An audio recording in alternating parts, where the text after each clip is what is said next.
Tony Ferguson's not going to stop, and we're not going to stop him, so what should we do? Well, there's not a whole ton of options here, but Tony's not going to stop. And frankly, I think he's earned that right.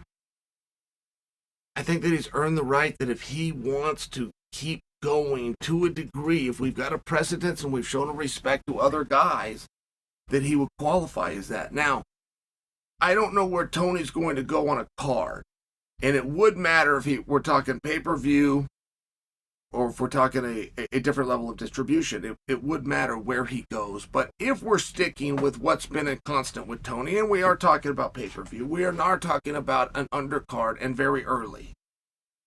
And is that a spot that's okay with Tony? Probably. I don't know the answer to that. It seems as though Tony wants to just keep doing what he knows, which is getting up and training and looking forward to a fight, pop into a little media here and there and make the weight cut. I mean, I'm just sharing, like, it probably is okay, yeah. So if Tony's not going to stop, and if we can't stop him, and we understand we're going to bring in somebody new that we're trying to shine up, put them on the undercard, pull Tony off the main card,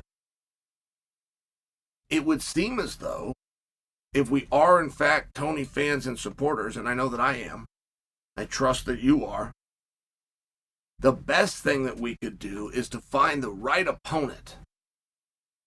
And who do you think that is? Like, what does that look like in your mind?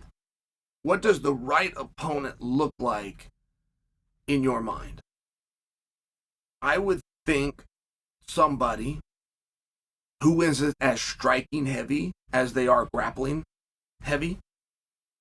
Somebody that likes and has the ability to take a fight to the ground.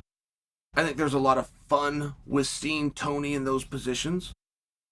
But before I continue down that road too far, there are no favors done in the UFC. And there seems to be something new. Somebody had coined a phrase which got a laugh even from Dana. Somebody called it Dana White privilege.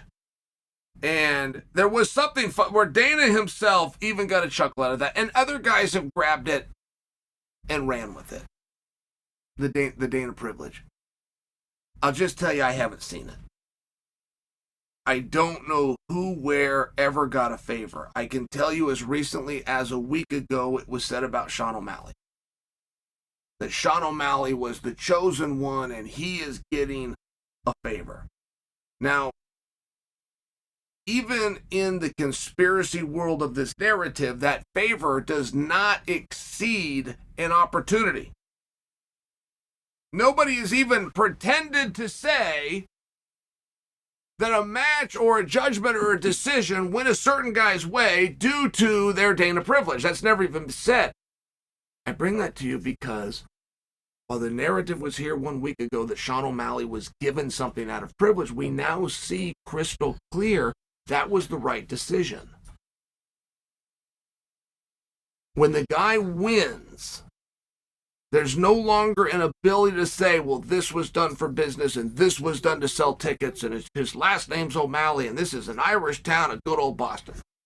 Go back to the days of the Tea Party. Like, you lose that ability, which is why nobody has said it. Like, I'm not rebuking something. This has never been said. I'm sharing with you why, and I'm just sharing with you, I've never seen this privilege business. There's a way to do things that you can fast track and move yourself, but nobody's fast tracked or moved themselves quicker than Duplessis, and nobody's argued that he was given any favors. December 10th of last year, I only remember that date.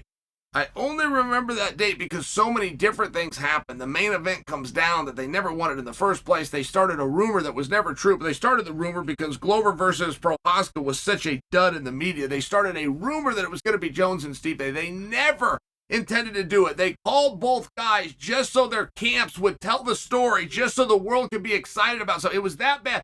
As soon as they found an opportunity to lose that main event, they took the belt off a guy and brought two new guys in who they also didn't want to fight. It was that bad. Bo Nickel is on the card, comes off the card, but the one thing that did come from it is there was a young man named Dricus du Plessis put on an undercard, and he was not happy about it, and he spoke up, and he argued, and when Bo came down, du Plessis went up.